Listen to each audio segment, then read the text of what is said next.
Laurent Mekies is being linked to a huge bombshell about Max Verstappen after the Hungarian Grand Prix. But the confirmed facts are even more alarming.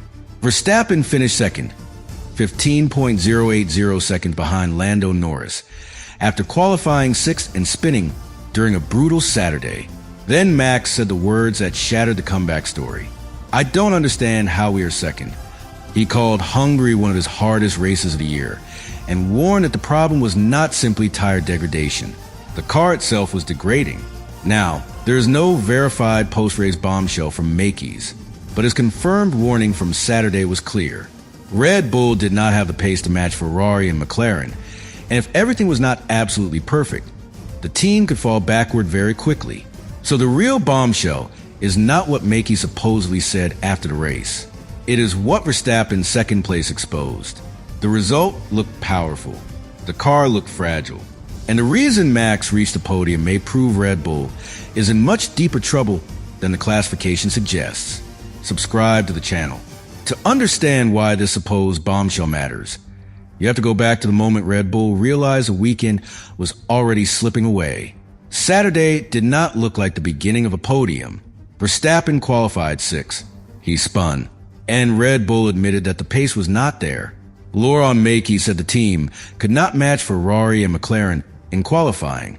He also warned that Red Bull's performance could change dramatically from one weekend to another. When everything was not exactly right, the team could fall backward very quickly. That was not a small concern. It was an admission that the car had become extremely sensitive. One circuit could make Red Bull look competitive. The next could expose every weakness. One setup could give Verstappen confidence. Another could leave him fighting the car through every corner. And Hungary was beginning to look like one of those weekends where nothing aligned. The RB22 did not appear comfortable. Verstappen did not appear confident. And the team did not appear to have a clear answer. Then Sunday changed the final position. But it did not erase the problem. Verstappen crossed the line second.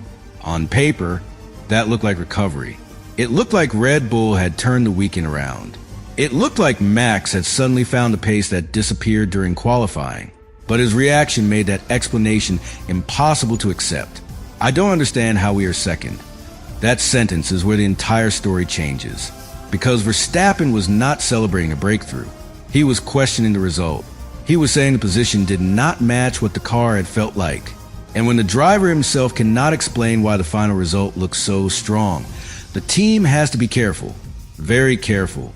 A podium can hide weakness. It can make a difficult weekend appear successful. It can reduce pressure. It can convince people that the problem was temporary. But Verstappen's words did the opposite.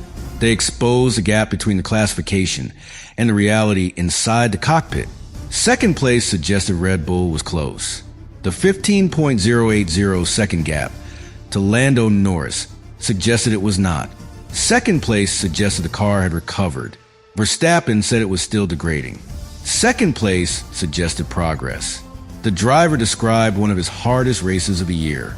Those contradictions matter more than the trophy, because Red Bull cannot develop a car based on the finishing position alone.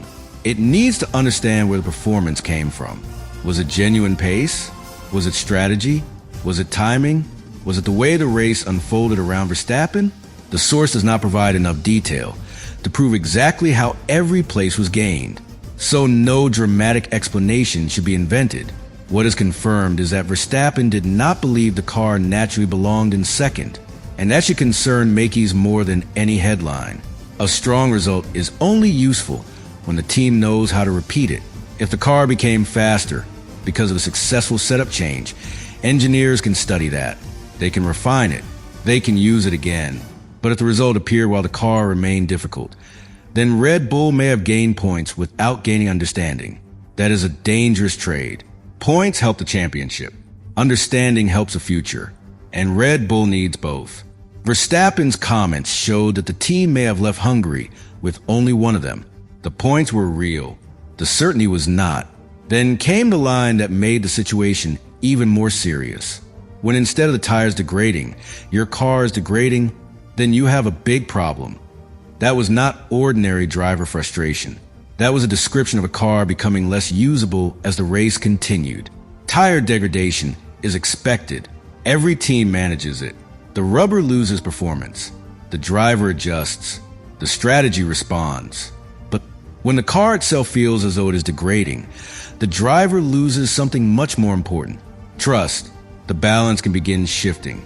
The front may stop responding in the same way. The rear may become harder to control. A corner that felt manageable earlier can become unpredictable later.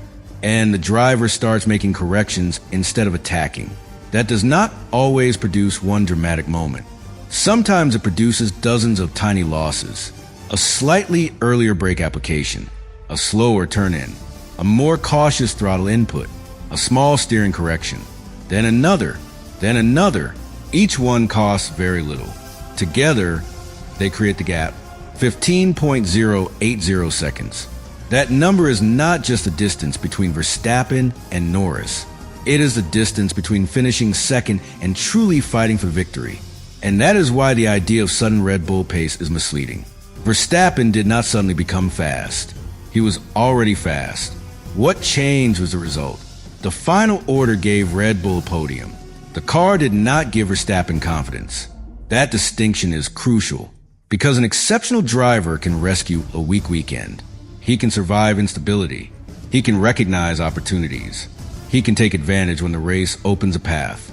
But the team cannot mistake that rescue for a technical solution. Verstappen may have made the RB22 look stronger than it really was. And that is both Red Bull's greatest advantage and its most dangerous illusion. A less capable driver might have finished much farther back. Then the problem would have been obvious. Everyone would have seen the lack of pace. Everyone would have felt the urgency. But Verstappen finished second. That makes the weakness easier to ignore. It creates relief. It makes the weekend look saved. And it risks convincing the team that only small changes are needed. But Max refused to protect that illusion. I don't understand how we are second. Those words force Red Bull to look beneath the result. They force the team to confront the possibility that the podium came from Verstappen's execution, not from a car that had suddenly improved. And this is where the title of the story becomes more complicated. There's no verified post-race bombshell from Mekies in the source. No confirmed dramatic statement. No public declaration that shocked the paddock. His confirmed comments came after qualifying. They described the team struggling for pace. They described performance that could change sharply from one weekend to another. They described a car that could fall backward when everything was not perfect. That is the verified Mekies warning. Anything beyond that should be treated as interpretation.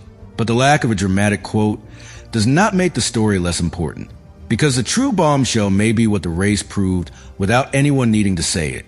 Red Bull had become dependent on perfection. Perfect setup, perfect conditions, perfect execution. And when those pieces did not align, Verstappen had to become the difference. That is not a sustainable foundation. One driver can rescue one race. He may rescue several. But eventually the rivals complete clean weekends.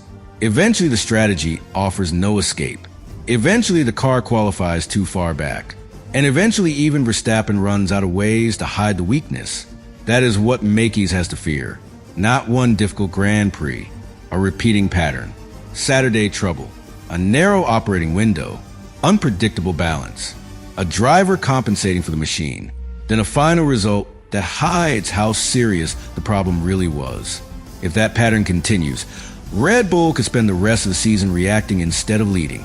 The team will arrive at each circuit wondering which version of the car will appear, the competitive version or the fragile version, the one Verstappen can attack with, or the one he has to manage. That uncertainty affects everything.